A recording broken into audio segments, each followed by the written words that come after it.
আগামী দিনে ইনশাআল্লাহ বিএনপি ক্ষমতায় আসবে এবং আইনের শাসন প্রতিষ্ঠা হবে, কৃষকদের জন্য সমস্ত কাজ করা হবে।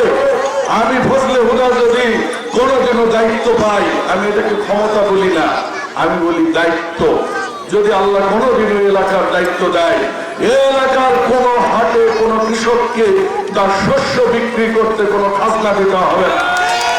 এই দালাল সরকারের, এই ভোটচোর সরকারের, এই লুটেরা সরকারের, এই ডাকাত সরকারের, তারা কিন্তু শুধু ব্যাংক ডাকাতি করেনি, তারা বালু ডাকাতি করেছে, কয়লা ডাকাতি করেছে, পানি ডাকাতি করেছে, মানুষকে ঘুমাতে দেয়নি। পৃথিবীর ইতিহাসে এরকম কোন নজির নেই যে মাত্র এক সপ্তাহে ৬০ জন শিশুকে খুন করা হয়। সেটা ফিলিস্তিনিতে পর্যন্ত হয়নি।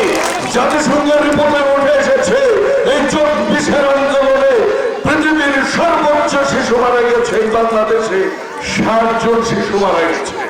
২০০০ লোক মৃত্যুবরণ করেছেন, হাজার হাজার লোক মৃত্যুবরণ করেছেন। আমার দলের ছাত্র দলের নেতা হোসেনকে আমরা হারিয়েছি, শত শত ছাত্র যুবক এবং বিএনপির নেতাদের আমরা হারিয়েছি। আমরা হারিয়েছি ইলিয়াস আলীকে, আমরা হারিয়েছি দেশের গণতন্ত্রকে। আমরা এদেশে কোন অর্থ রেখে তিনি যাননি।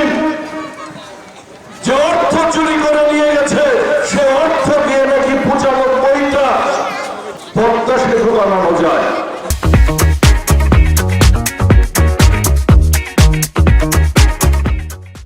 এই ফ্যাসিস্ট পরিবার এ দেশকে চুষে খেয়েছে, যারা সমস্ত অর্থ তারা দেশের বাইরে নিয়ে চলে গেছে।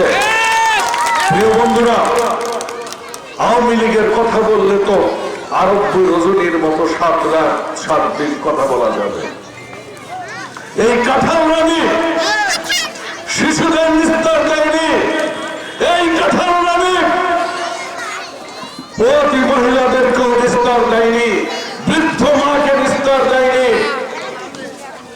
আমার বিএনপি দলের নেতাদের একটি শুধু অপরাধ ছিল, তারা গণতন্ত্রের জন্য রাজপথে ছিল, তারা উন্নয়নের বিরুদ্ধে ছিল, তারা জুলুমের বিরুদ্ধে ছিল।